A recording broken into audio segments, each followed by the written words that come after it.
in the last class, we went through the cell shapes, who invented the microscope, the cell theory, cells, how small and how many. Did you all went through the topic after the class? Yes, ma'am. Okay. You have any doubt? Yes, ma'am. Okay. No, Okay. No, ma'am. no. No, ma'am. Fine. If you have any doubt, you can ask right now regarding the previous topic. Okay. If you have doubt regarding the previous topic, you can ask me right now so that before we move to the next topic, we can clear the doubts. And if you have no doubt, then I'll go with the next topic, that is structure of a cell. No doubt, ma'am. No doubt, ma'am. No doubt, ma'am. Okay, fine. So, yes. So now we'll read structure of a cell. Okay. So I'm reading from the fourth line. Okay. Page number 11, 2.8, structure of a cell. Take out your books. Page number 11, structure of a cell. Okay. From the fourth sentence onwards. A generalized cell consists of three essential parts. Okay. Underline that. A generalized cell consists of three essential parts. First, cell membrane, that is also known as plasma membrane. Second, nucleus. And third, cytoplasm. Okay, underline this much. Okay, a generalized से लेकर cytoplasm तक underline करो. Okay, I'm making you underline it because we can't make notes of each and every chapter, right? इतने chapters का मैं आपको PPT बना के नहीं दे पाऊंगी. That's why I'm saying to underline. Okay, I'm asking you to underline. Okay, तो आपके लिए notes easy हो जाएगा. Underline करोगे तो पढ़ना easy हो जाएगा. So please underline. A generalized cell consists of three essential parts. What are they? Ma'am, where you said? Page number 11. We are in page number 11. That is 2.8, structure of a cell. Okay. Fourth sentence. Structure of a cell में first paragraph में fourth sentence जो है. A generalized cell consists of. दिखा? Yes, ma'am. Yes, ma'am. Yes. Underline that till cytoplasm. Okay. A generalized cell consists of three essential parts, that is cell membrane, nucleus, and cytoplasm. So if you are asked what does a generalized cell consist of, so you have to write these three. Okay. क्या क्या है? Cell membrane, nucleus, and cytoplasm. Okay. Then, okay, come to cell organelles. उसके नीचे वाले paragraph में आ जाओ. Cell organelles, the little organs, most parts of a cell have definite shape, a definite structure, and a definite function. Such parts are called organelles. Okay, like if we take the example of our body have organs in it. Okay, we have different type of organs. Okay, and these organs forms different type of organ systems. Like for example, circulatory system, nervous system. Okay, digestive system. Okay. तो अब digestive system के अंदर कौन सा organ आ गया? Stomach. Okay, वैसे ही similarly this one, nervous system के अंदर कौन सा आ गया? ब्रेन. ओके, तो ऐसे ही हमारी बॉडी में different type of organ systems है जिनके अंदर डिफरेंट टाइप ऑफ ऑर्गन्स है which perform different type of function. Okay, हर एक organ different type of function perform करता है. Okay, as we have said earlier कि हार्ट की जो फंक्शनिंग जो सेल है वो आईज का काम नहीं कर सकता. हर एक का एक प्रॉपर फंक्शन है according to the place they are situated eight.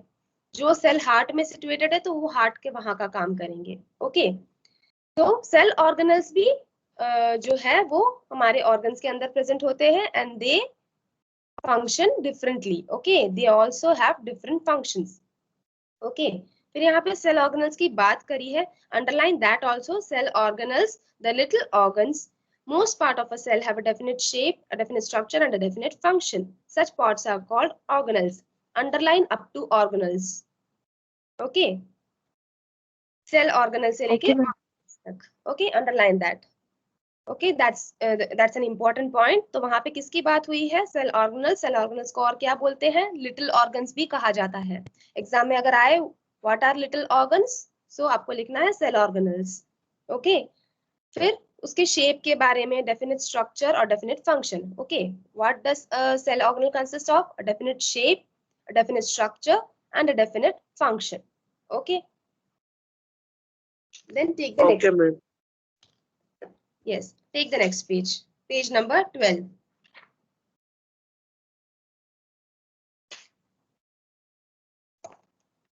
Okay, 2.8.1, that is cell membrane and cell wall. Okay, so now I will not read this whole paragraph given in your book because it's too lengthy.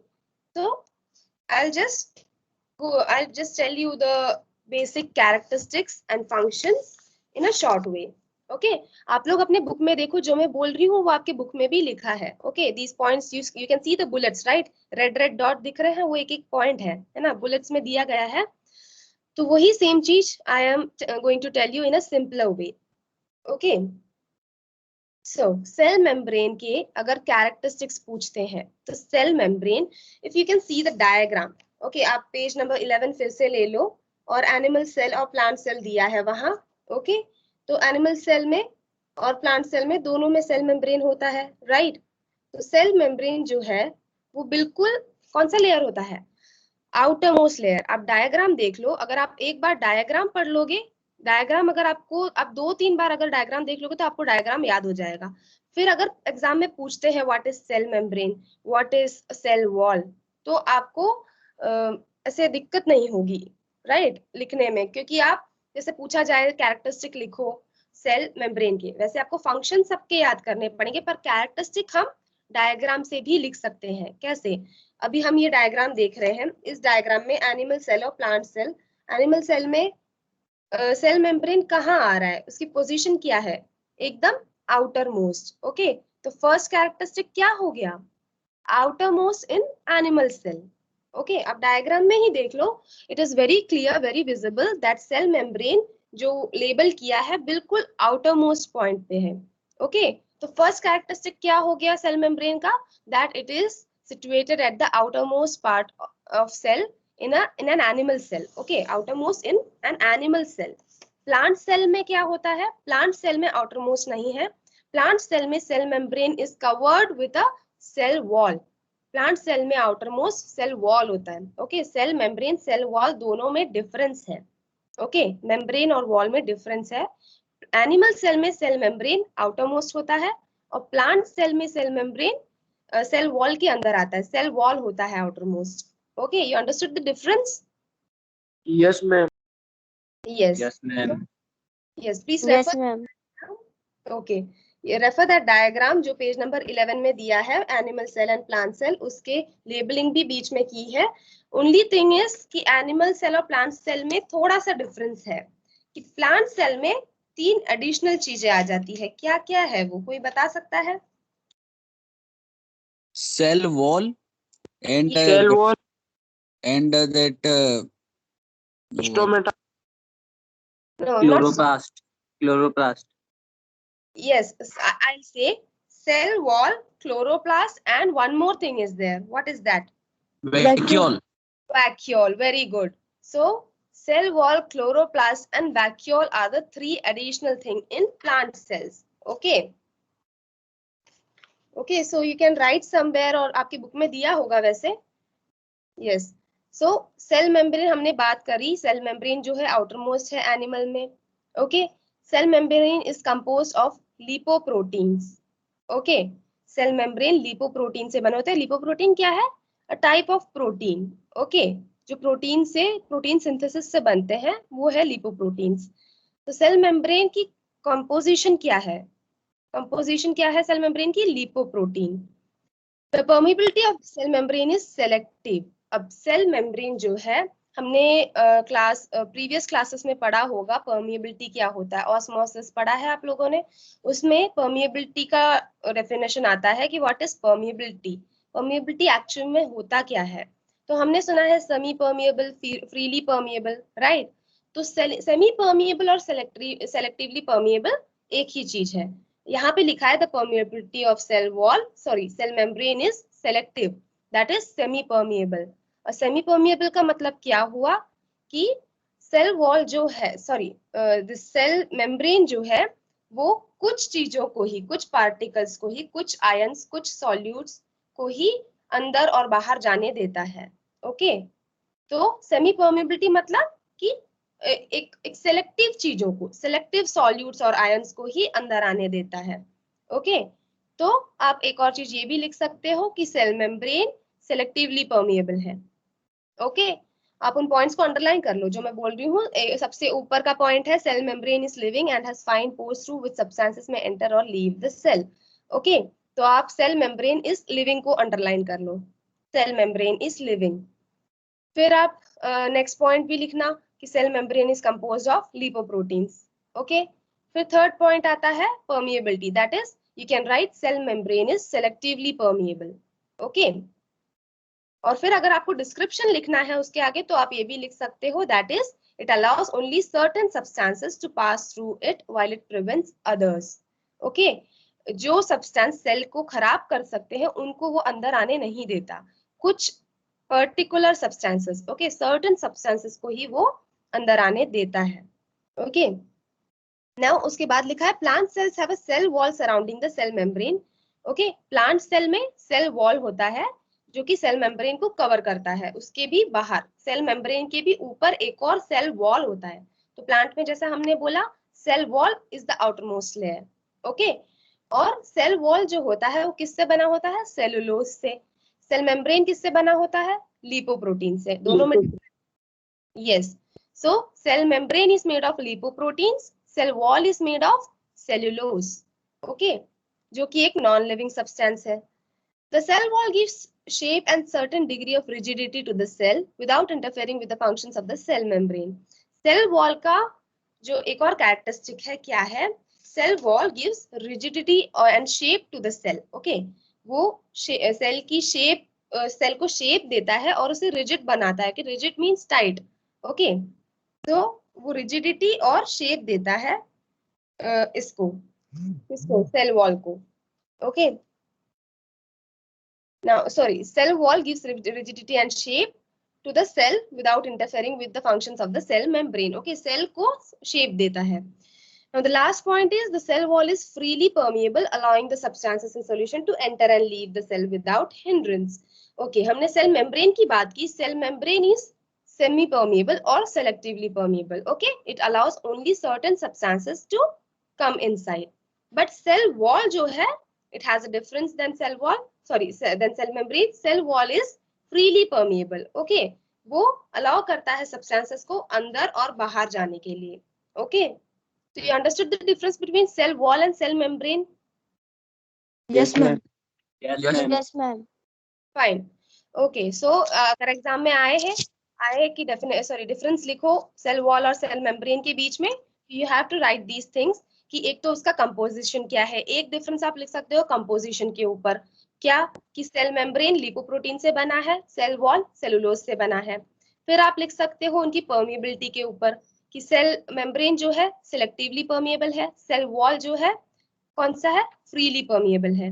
Okay, फिर आप उसका description भी दे सकते हो कि selectively permeable मतलब allows certain substances to enter, और freely permeable मतलब allows substances to enter and access the cell. Okay, difference इनका ये हो गया। ओके, और फिर एक और आप लिख सकते हो difference, that is cell membrane is outermost in animal cell and in plant cell membrane is covered by a cell wall, so outermost is the cell wall. Okay, Okay, ma'am. What is the spelling Okay, of ma'am. cellulose? Yes, ma'am. yes, someone Spelling of cellulose. spelling of cellulose that's given in your book, that is page number 12, CELLULOSE. okay, आप 2.8.1 में third point जो है, third point जो red point दिख रहा है, third one, उसमें last sentence में लिखा है made of cellulose a non living substance, CELLULOSE. Okay, Okay, ma'am. Fine.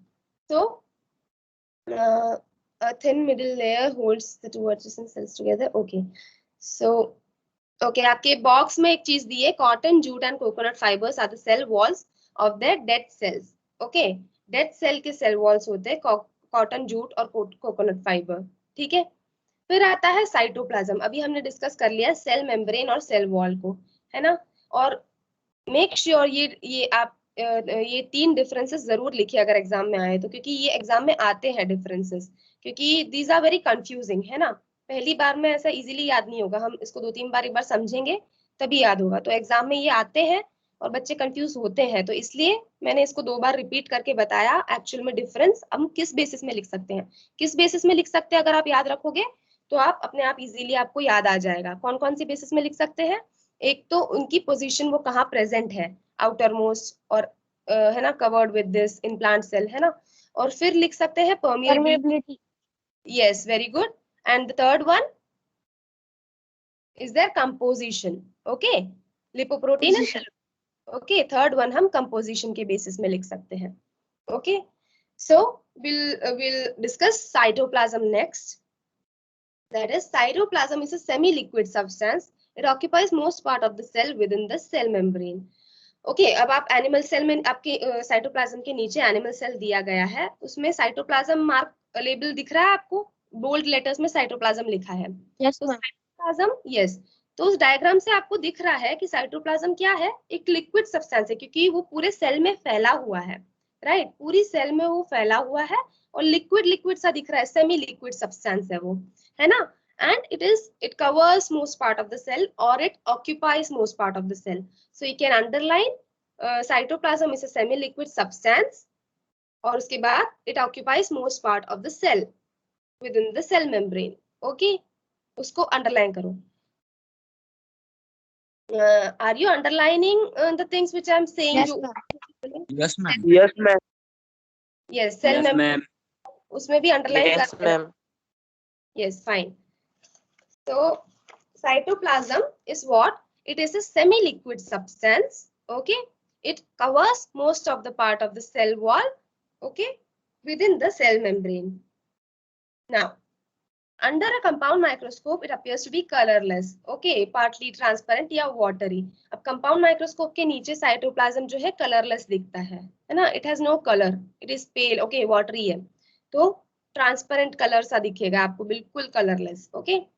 मैंने okay, so this is function, so आप लिख सकते हो, इसको भी अंडरलाइन कर लो कि it appears to be colourless. Okay, it appears to be colourless, ये आपका थर्ड कैरेक्टरिस्टिक हो गया. ये जो हम शेप, कलर, ओके, कॉम्पोजिशन, ये सब चीजें किस में आ जाती है? कैरेक्टरिस्टिक्स में. और अब जो नेक्स्ट हम डिस्कस करने जा रहे हैं, that is many chemical reaction take place in the cytoplasm, वो किस में आ जाएगा? फंक्शंस में. तो आप उस बुलेट के साइड में लिख लो फंक्शंस. ओके, वहां दिया नहीं गया है तो आप वहां लिख लो फंक्शंस. और जो शेप, साइज, कलर, कंपोजिशन, ये सब किस में आ जाता है? कैरेक्टरिस्टिक्स में. तो आपको एग्जाम में कुछ भी पूछे, इनमें से अगर एक कोई सी भी ऑर्गेनल पूछ ले कि इसके कैरेक्टरिस्टिक्स ऑफ फंक्शन लिखो, तो कैरेक्टरिस्टिक्स से आपको क्या याद आना चाहिए? Shape, size, composition, where it is present. Okay, फिर फंक्शन में कि वो क्या कर रहा है, ठीक है, वो लिखा है इधर. many chemical reactions take place in the cytoplasm. Cytoplasm में केमिकल रिएक्शंस होती है ना. फिर सेकंड पॉइंट है, living cytoplasm is always in a state of some movement. Okay, cytoplasm, living cytoplasm जो है जिसमें जान है, वो हमेशा एक मूवमेंट दिखाता है. ओके, दैट मीन्स वाटर जब फ्लो होता है तो वो मूवमेंट हो रहा है ना उसमें, जैसे हम वाटर को हिलता हुआ देखते हैं तो उसमें मूवमेंट हो रहा है, वैसे ही cytoplasm is a semi liquid, है ना, वाटरी सब्सटेंस है, तो वो लिविंग कंडीशन में मूवमेंट दिखाता है. Okay, so that's the second point, that is also a function. Okay, living cytoplasm is always in a state of some movement. Okay, अब ये जो भी ऑर्गेनल्स है, ये सब अभी तक हमने सेल मेम्ब्रेन, सेल वॉल और साइटोप्लाज्म की बात की, जो कि एक सेल के मेन कॉन्स्टिट्यूएंट्स है. ओके, एक सेल के मेन कॉन्स्टिट्यूएंट्स क्या क्या थे? सेल मेम्ब्रेन, साइटोप्लाज्म और न्यूक्लियस था. न्यूक्लियस जो है ऑर्गेनल्स में आ जाएगा और सेल मेम्ब्रेन, सेल वॉल जो है आउटर मोस्ट लेयर होते हैं. साइटोप्लाज्म क्या है?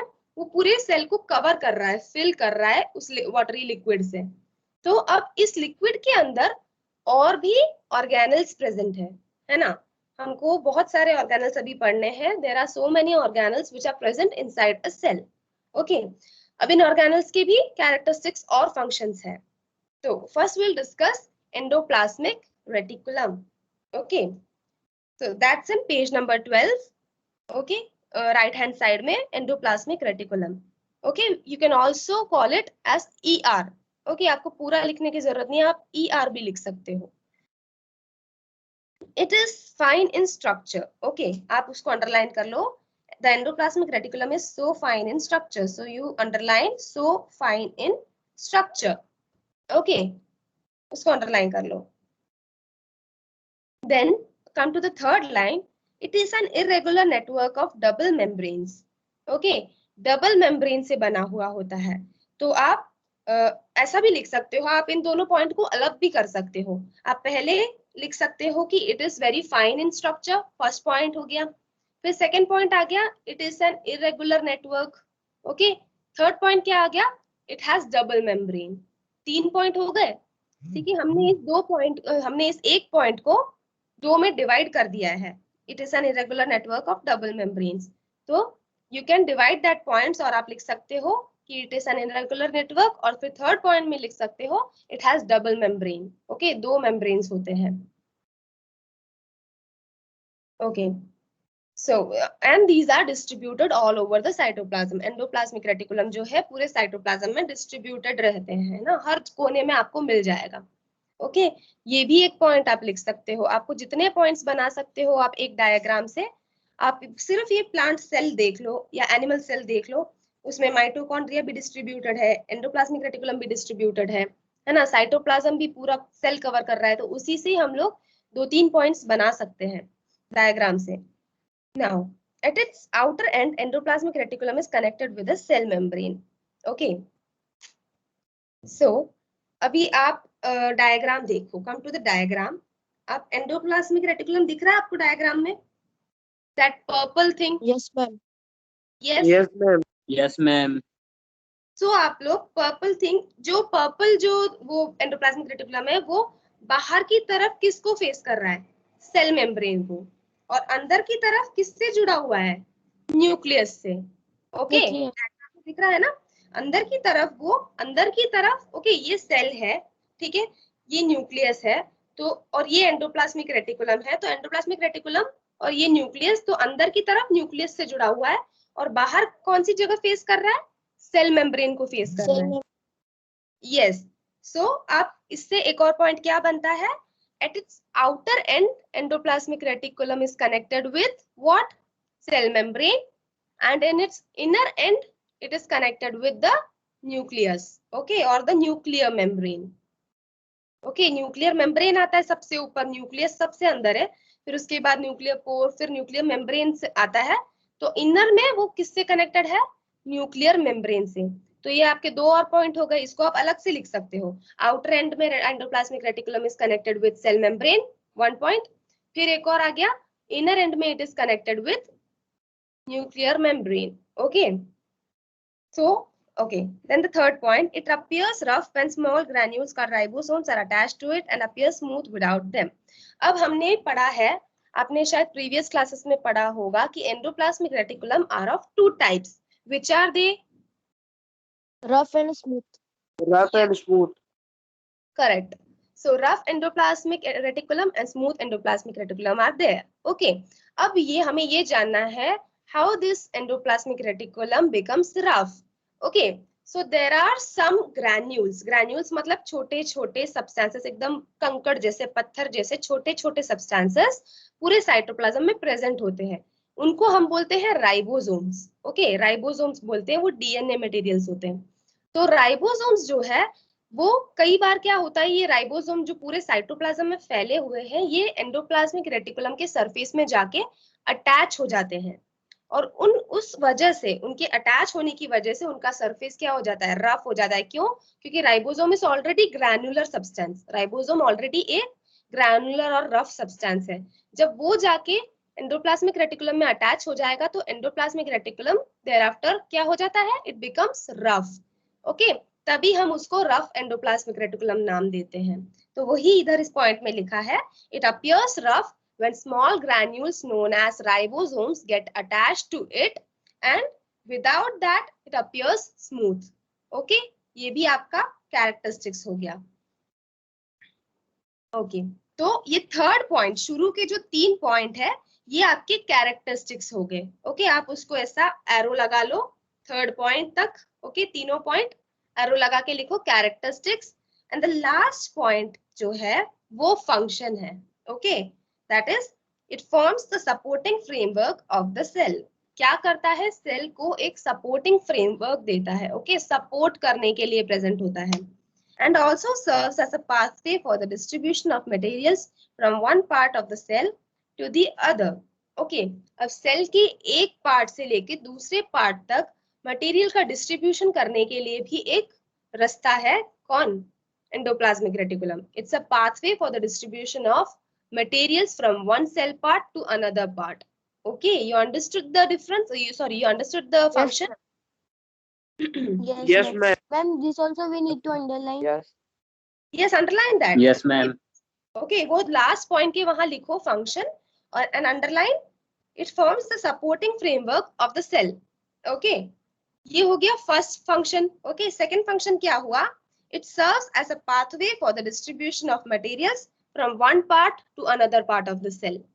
ओके, ये आपका सेकंड पॉइंट हो गया। तो आप 2 फंक्शंस लिख सकते हो और 3 कैरेक्टरिस्टिक्स लिख सकते हो गया ना complete? Okay, ma'am. Yes, so underline Okay, that. ma'am. Yes, just a minute.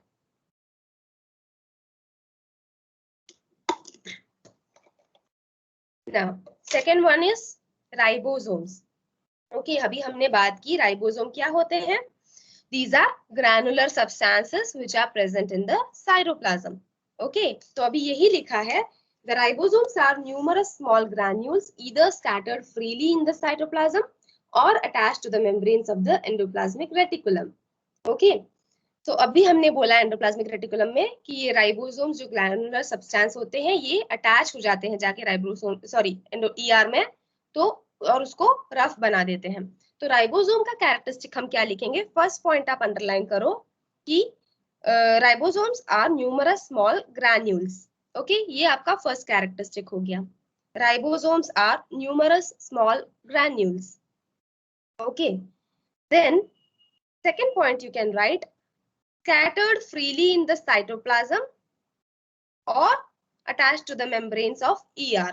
Okay, या तो साइटोप्लाज्म में पूरी तरह से फैले होंगे, कभी कभी वो ER में जाके अटैच भी हो जाते हैं और उसको रफ बना देते हैं। Okay, ये आपके 2 कैरेक्टरिस्टिक्स हो गए। Okay, and there is one function which ribosomes perform. What is that? These are the factories for the synthesis of protein. Okay, आप राइबोसोम के उसमें टॉपिक में ही देख सकते हो the sites of protein synthesis. Okay, यहाँ पे मेनली प्रोटीन का सिंथेसिस होता है। ओके, तो these are the factories for the synthesis of protein, और you can also write in simple way that it synthesizes proteins. Okay, same meaning है दोनों का। ओके, आपको ये factories of synthesis of protein ये सब लिखने की भी जरूरत नहीं है। It synthesizes protein and is thus known as site of protein synthesis भी लिख सकते हो। Okay, am I clear? Yes, ma'am. Yes, Yes, ma'am. Yes. Okay, so protein का Okay, synthesis protein formation. Okay, जैसे प्रोटीन से lipoprotein बन रहा है वही सिंथेसिस यहाँ राइबोसोम्स में होता है। Okay, then will move towards mitochondria. Mitochondria हमने पढ़ रखा है, शायद बचपन में आपने पढ़ा होगा माइटोकॉन्ड्रिया कहीं तो it yes, is ma'am. What? Mitochondria को एक नाम दिया गया है, एक टाइटल है, क्या बोलते हैं माइटोकॉन्ड्रिया को? Cells energy producer. Yes, very good. Okay, cells energy producer, or we can say powerhouse of the cell, right? सुना होगा ना आपने powerhouse of the cell? Yes, ma'am. Yes. Yes. So energy producer, energy releaser, or we can say in simple words we can say powerhouse of the cell. Okay. So the mitochondria जो है हम इसको पढ़ेंगे aspherical और rod shaped bodies. Okay, ये आपका first point हो गया कैरेक्टरिस्टिक में। ओके, वहां ऊपर लिख लो कैरेक्टरिस्टिक्स। ओके, एंड फिर इसको अंडरलाइन करके एक एक पॉइंट डाल दो, 1 2 जो भी मैं बता रही हूँ कैरेक्टरिस्टिक्स के अंदर उनको पॉइंट्स डाल दो। Okay, these okay, mitochondria are spherical और रॉड शेप्ड बॉडी। आप ये डायग्राम में देख सकते हैं, यहाँ पे ऑरेंज कलर की, ऐसे नहीं दिखेगा, आप अपनी बुक में देख लो, ऑरेंज कलर की बॉडीज को वहां पे नाम दिया गया है माइटोकॉन्ड्रियन। ओके, तो ये क्या है, रॉड शेप्ड स्फेरिकल, ओके, थोड़े से रॉड शेप्ड है, थोड़े से ओवल शेप्ड है, और थोड़े से स्फेरिकल भी होते हैं, ओके। तो ये इनका फर्स्ट कैरेक्टरिस्टिक हो गया कि माइटोकॉन्ड्रिया आर स्फेरिकल और रॉड शेप्ड बॉडी, और इनको ऐसा भी लिख सकते हैं कि these are sausage shaped, okay. आपने सॉसेज देखा है तो बिल्कुल थोड़ा बहुत ऐसे ही लग रहा है ना सॉसेज जैसा, उसके अंदर ऐसा ऐसा भी हो रखा है, तो बिल्कुल ऐसा लग रहा है जैसे सॉसेज में सॉस डाला हुआ है, तो सॉसेज शेप्ड भी होते हैं, तो आप सॉसेज शेप्ड भी लिख सकते हो और रॉड शेप्ड स्फेरिकल भी लिख सकते हो, okay. These are minute double-walled bags with their inner walls produced into finger-like processes projecting inwards called cristae. अब इसको आप अंडरलाइन करो, पॉइंट 2 डाल दो वहां पे और लिखो और इसको अंडरलाइन करो कि these are minute double-walled cells, okay, या bags, okay, double-walled cell या bag, cells या bags, these are minute double-walled bags or cells, okay. अब वहां पे ये पॉइंट स्टॉप कर दो, ये दूसरा पॉइंट हो गया। अब तीसरा पॉइंट कैसे लिख सकते हैं, the inner walls get folds into finger-like projections called cristae. Okay, inner walls produced into या folds into, inner walls जो उनकी होती है माइटोकॉन्ड्रिया की इनर साइड में जो वॉल होती है वो फोल्ड हो जाती है, ओके। फोल्ड होके वो फिंगर लाइक प्रोजेक्शंस बना देते हैं। आप डायग्राम में देखो माइटोकॉन्ड्रिया के उस ओवल उसके अंदर ऐसे फिंगर लाइक प्रोजेक्शंस बने हैं, राइट। तो वो फोल्ड्स है, वो उसके फोल्ड्स है, वॉल के फोल्ड्स है जो कि फिंगर लाइक प्रोसेसेस में बदल गए हैं, प्रोजेक्ट हो जाते हैं, और और कहाँ किस तरफ को, इनवर्ड्स, बाहर की तरफ नहीं, इनवर्ड्स हो रहे हैं, ओके। आप डायग्राम में देखो, दे आर फोल्डिंग इनवर्ड्स ऐसे, ओके, अंदर की तरफ है उनका पॉइंट, तो उनको क्या बोलते हैं, क्रिस्टे। तो थर्ड पॉइंट आप उसको अंडरलाइन कर लो, इनर वॉल्स प्रोड्यूस की जगह आप लिख दो folds into finger like projections inwards and are called cristae, okay, am I clear? In place of produce, what do we want to write? In place of produce you have to write folds, folds, है ना, inner walls उनके fold हो जाते हैं, तो you have to write inner walls folds into finger like projections, okay। processes projecting को काट दो और वहां लिख दो projections, काटो मत उसको, रहने दो, उसके ऊपर उसको अंडरलाइन करके प्रोजेक्शंस लिख दो तो आपको इजीली समझ आ जाएगा, okay. Inner walls produced into finger like projections inwards, okay, inwards भी लिखना है, अंदर की तरफ को प्रोजेक्ट होते हैं, and are known as cristae, जो आपके ब्रैकेट में दिया है, called as cristae, okay. Underline that and that is your third point, okay. First हो गया माइन्यूट फर्स्ट हो गया स्फेरिकल और रॉड शेप्ड और सॉसेज शेप्ड, सेकंड हो गया minute double walled bags, third हो गया finger like projected inwards like finger like projections called cristae, okay. ये थर्ड पॉइंट हो गया। यहाँ तक हो गए आपके कैरेक्टरिस्टिक, क्रिस्टे तक आपके कैरेक्टरिस्टिक्स है, ओके। तो उतना आप एरो डाल के लिखो कैरेक्टरिस्टिक्स, एंड देन आप लिखो अगला functions. Mitochondria are the sites where cell respiration occurs, वहां से फंक्शन शुरू हो रहा है, ओके। अगर आप मेरी मानो तो आप लोग ट्राई करना कि आप नोटबुक में एक ऑर्गेनल का नाम लिखना, जैसे ER, ठीक है, उसके नीचे कैरेक्टरिस्टिक एक लाइन खींच के फंक्शंस, ठीक है, फिर लेफ्ट साइड में 3 कैरेक्टरिस्टिक्स 2 फंक्शंस, है ना, फिर आ गया राइबोसोम 2 कैरेक्टरिस्टिक 1 फंक्शन, जितना भी हमने पढ़ा, यस, साइटोप्लाज्म, एवरीथिंग जो भी है, साइटोप्लाज्म, सेल मेम्ब्रेन, सबका आप एक एक करके वो कर देना, कैरेक्टरिस्टिक का फंक्शन अलग अलग कर दोगे अगर नोटबुक में तो आपको इजी रहेगा पढ़ने में, वरना कई बार आप बुक से पढ़ के जाते हो और आप फंक्शन कैरेक्टरिस्टिक में लिख के आ जाओगे तो उल्टा हो जाएगा, है ना। Function and characteristic are 2 different thing. Characteristic मैंने बोला शेप, साइज, ओके, ऑकरेंस, कहाँ ऑकर हो रहा है, कंपोजिशन, ये सब आता है कैरेक्टरिस्टिक में, और फंक्शन मतलब जो वो काम कर रहा है, ओके। तो दोनों में बहुत डिफरेंस है, तो कई बार बच्चे फंक्शन कैरेक्टरिस्टिक में लिख के आ जाते हैं, कैरेक्टरिस्टिक फंक्शन में लिख के आ जाते हैं, इसलिए मैं बोल रही हूँ अंडरलाइन करके ऊपर उतना पोर्शन में कैरेक्टरिस्टिक लिखो एंड देन फंक्शन लिखो, और नोटबुक में अगर आप अलग अलग लिख लो तो that's very clear, that will be very good and great, okay. So Okay, ma'am. now, yeah, now we'll discuss the function of mitochondria. Mitochondria are the sites where cell respiration occurs to release energy. अभी हमने बोला कि mitochondria जो था, क्या बोलते हैं उसको, एनर्जी प्रोड्यूसर्स. ओके, तो ये रेस्पिरेटरी एंजाइम्स के लिए, मतलब mitochondria are the sites where respiration occurs. तो बेसिकली ये क्या करते हैं, mitochondria secretes respiratory enzymes. Okay, ताकि रेस्पिरेशन में हेल्प कर सके और एनर्जी रिलीज कर सके. हमने रेस्पिरेशन पढ़ा है, तो उधर भी हमें रेस्पिरेशन में एक वो होता है, एक फॉर्मूला होता है रेस्पिरेशन का भी. तो लास्ट में उधर एनर्जी रिलीज होती है, किस फॉर्म में, इन the form of ATP, adenosine triphosphate, right. तो माइटोकॉन्ड्रिया में जो एनर्जी है वो एटीपी के फॉर्म में रिलीज हो रही है. तो इसलिए हम उन्हें क्या बोलते हैं, एनर्जी प्रोड्यूसर्स एंड रिलीजर्स और the power house of the cell. Okay, so mitochondria में फंक्शंस मैं बताती हूँ क्या क्या होते हैं. First, it releases energy in the form of ATP. Okay, यहाँ पे लिखा है mitochondria are the sites where cell respiration occurs to release energy. This energy is stored in the form of an energy-rich compound ATP. Okay, अब आप ये पूरा sentence लिखने जाओगे तो बहुत लंबा पड़ जाएगा. तो आप क्या लिखोगे, mitochondria are the sites for respiration. ये आपका फर्स्ट फंक्शन हो गया. ओके, सेकेंड फंक्शन क्या हो गया, it secretes respiratory enzymes. Okay, third function क्या हो गया, that it releases energy in the form of ATP. Okay, what is ATP, adenosine triphosphate.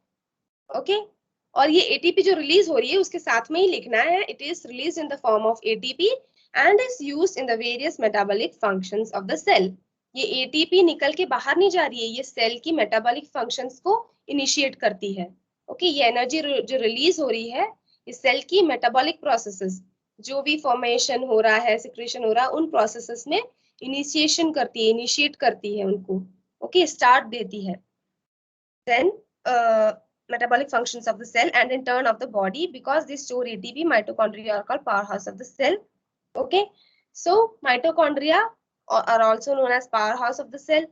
ये भी आपको, तो माइटोकॉन्ड्रिया में आपको बेसिकली बहुत फंक्शंस मिल जाएंगे लिखने को, है ना.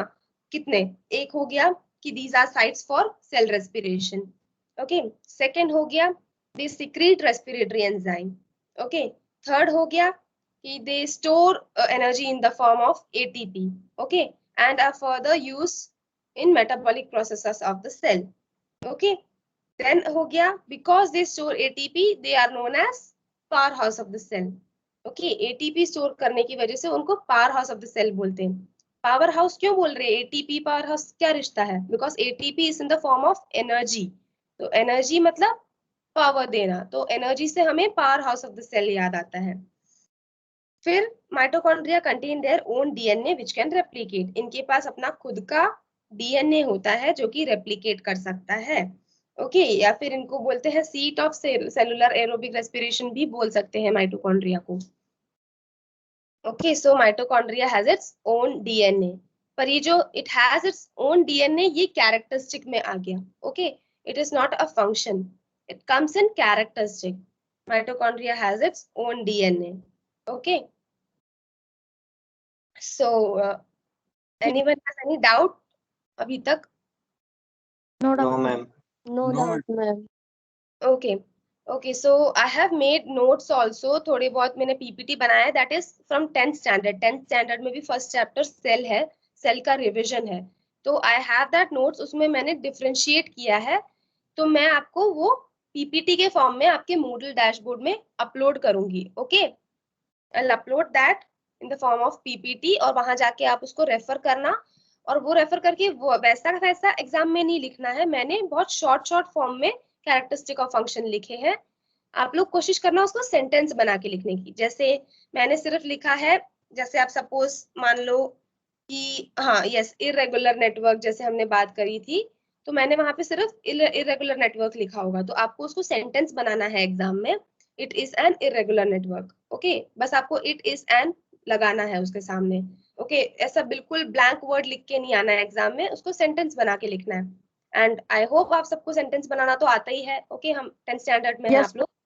यस, तो you can make sentence right. आपको इट इज एन लगाना है और जहाँ पे मैंने बिल्कुल सिंगल वर्ड लिखा है तो वहां पे आपको इट इज, इट कंटेन्स, यही सब लिखना है.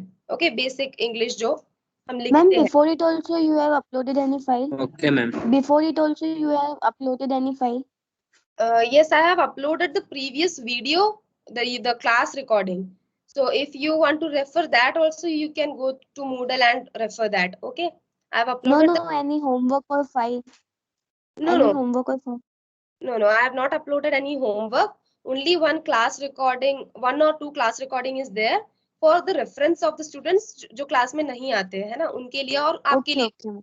Okay Okay, ma'am. अगर आपको बीच में डाउट होता है तो you can watch the video, आप मूडल पे जाके वो वीडियो वॉच कर सकते हैं।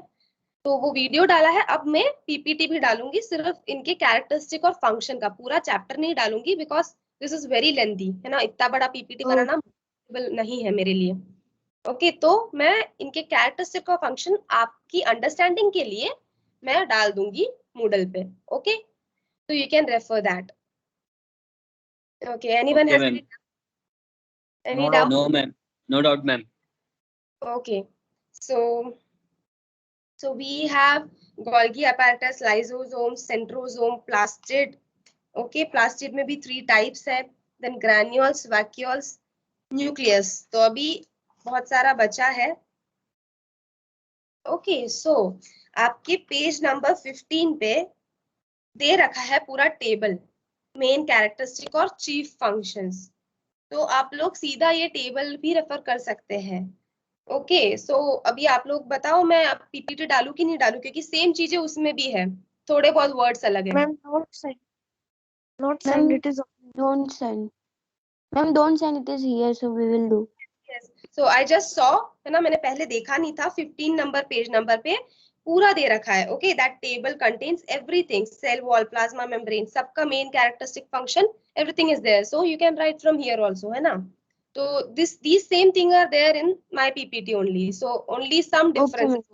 differences है, तो वो it doesn't matter। ओके थोड़ा मेरा वर्ड शायद थोड़ा सिंपल हो गया, थोड़ा हार्ड भी हो सकता है, तो it doesn't matter, आप इसमें से पढ़ लेना। Okay why to Ma'am, confuse? Yes. ma'am, what we want to write in copy? You take the or this column. Just I'll just let you know afterwards, okay, because this column is here, so you need not to write it in copy because बहुत सारा हो जाएगा, right? So copy में आपको सिर्फ question answers लिखने हैं। Okay जो पीछे हमारे क्वेश्चन आंसर्स आ रहे हैं, आप देख सकते हैं पेज नंबर 21 पे रिव्यू क्वेश्चंस, देखा? Yes. यस तो उसमें से सारे नहीं लिखने, जो रिटन जो क्वेश्चंस है जैसे short answer type and long answer type, वो आपको नोटबुक्स में उतारने हैं, और कुछ नहीं लिखना है, बाकी सब आपको बुक में से ही पढ़ना है। Okay Okay, ma'am. Okay, ma'am. Okay so अभी हम क्वेश्चन आंसर्स पे पहुंचे नहीं है, जब हम पहुंचेंगे हम डिस्कस करेंगे, उसके बाद आपको वो नोटबुक में उतारना है। And then what you do every time, like last year आपने क्या किया था, अपलोड किया था मूडल पे? Yes, ma'am. Yes so Yes, that ma'am. Question I guess I need to confirm with that sir, तो मैं असाइनमेंट का एक वो डाल दूंगी, तो वहां पे आप लोग अपलोड करना, वो जब क्वेश्चन आंसर हम पहुंचेंगे तब। अभी हमें और भी है थोड़ा डिस्कस करना है चैप्टर, तो we'll discuss it in the next class, जब भी आपकी नेक्स्ट क्लास आएगी, वेडनेसडे Okay, आएगी, ma'am. हम लोग उस दिन डिस्कस करेंगे। Okay Okay, Okay, ma'am. ma'am. Okay Thank you, thank ma'am. You so much everyone. Thank you, ma'am. Thank you. Thank Thank you, you. ma'am. Bye. Thank you, ma'am.